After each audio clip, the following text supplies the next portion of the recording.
Hi, I'm Linda Whitworth from the Alberta Barley Commission, and today we're going to make best barley bread.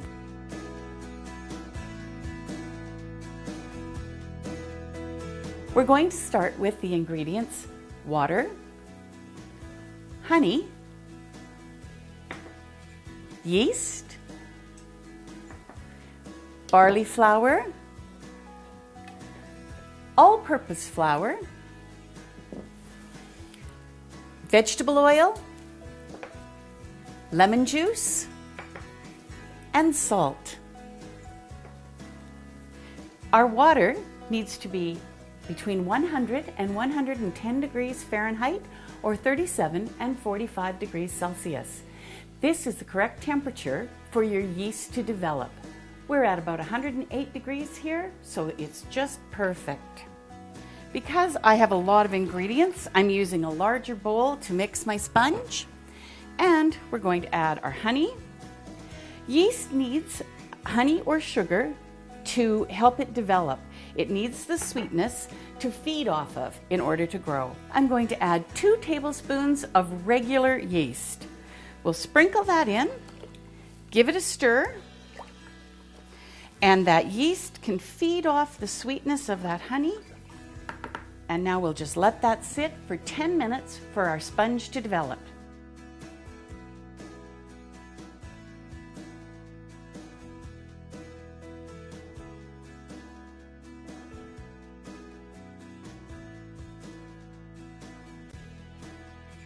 Our 10 minutes have gone by, and you can see how our sponge has developed into that nice dome of yeast.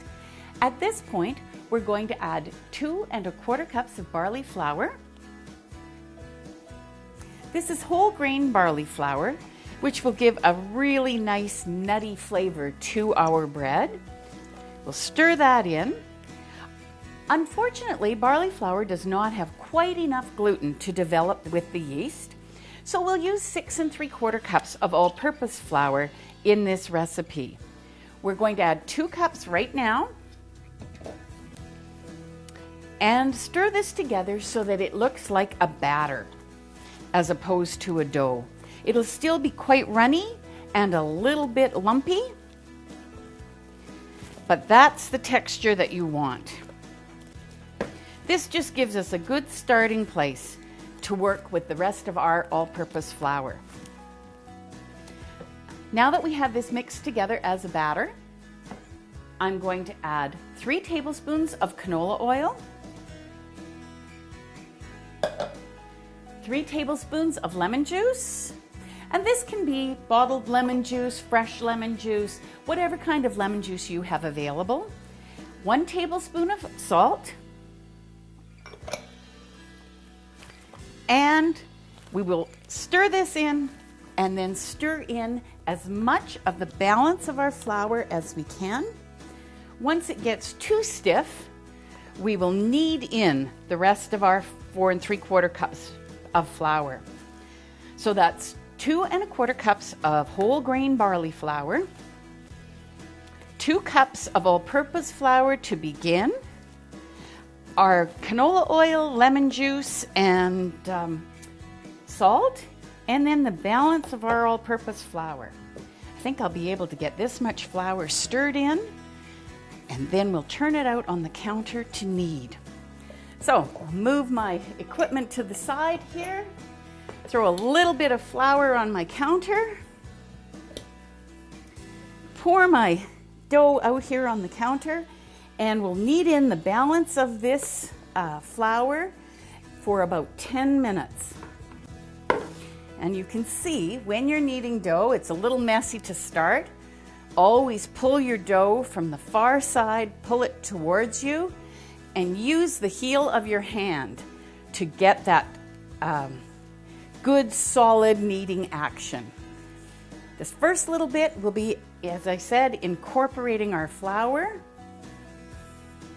And once we have it all incorporated, we're going to knead in the same direction. What we're trying to do is develop long gluten strands that will make our dough rise properly. Kneading is a wonderful way to release stress. You can think about all those things that happened last night and Work them all out while you're kneading your bread dough. Gets a little harder as you go along. Get it into a nice round ball. Take a greased bowl, set your bread dough in the greased bowl, and cover it with a damp tea towel. We're going to let this sit for about 20 minutes. It'll just about double in bulk, and then we'll get it ready for our pans.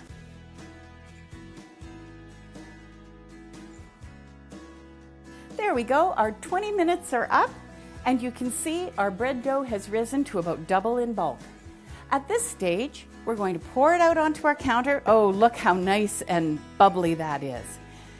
With a little bit of flour on the counter, knead it just 2 or 3 times. This is the same as punching it down. And then I'm going to put it in a simple roll like this, so I can cut it in 3 equal pieces, or as close to equal as you can get them. One of those is a little smaller, but that's okay. You take each piece, flatten it down, maybe give it a little bit of a knead, get it into a basic rectangle about the length of your bread pan. Then we're just going to roll it up like this and pop it in our bread pan. We have 2 in our pans. Let's put our 3rd loaf in our pan so they're all ready to sit, and we let them rise for 1 hour. I'm going to cover them again with our damp cloth, and I always use a plain tea towel, not a waffle one. Sometimes the waffle ones will stick to your bread as it's rising. I'm going to set the timer for 45 minutes, even though we're letting our bread rise for an hour. That way, at the end of the 45 minutes, I can turn the oven on to 375 degrees Fahrenheit or 180 degrees Celsius. It'll give it time for your oven to heat up. Reset the timer for the final 15 minutes of rising, and when that timer goes, we can just pop our bread into the oven. We're going to put our loaves in the oven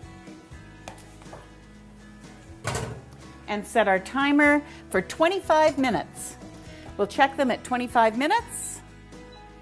Make sure that they're golden brown.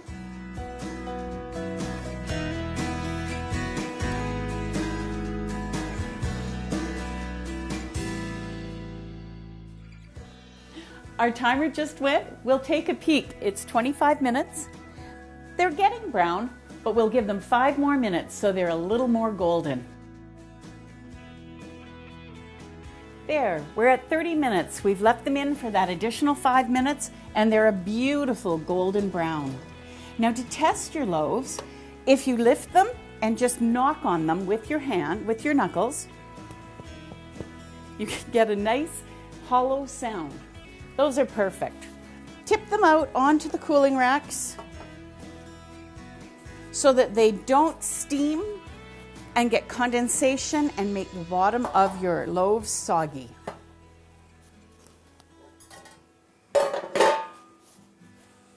Now, if we can just leave our loaves for about an hour until they're completely cooled, they'll be ready to eat. And now for the best part of the day. Our bread is cooled and we're ready to have a taste. We'll save that end for someone special.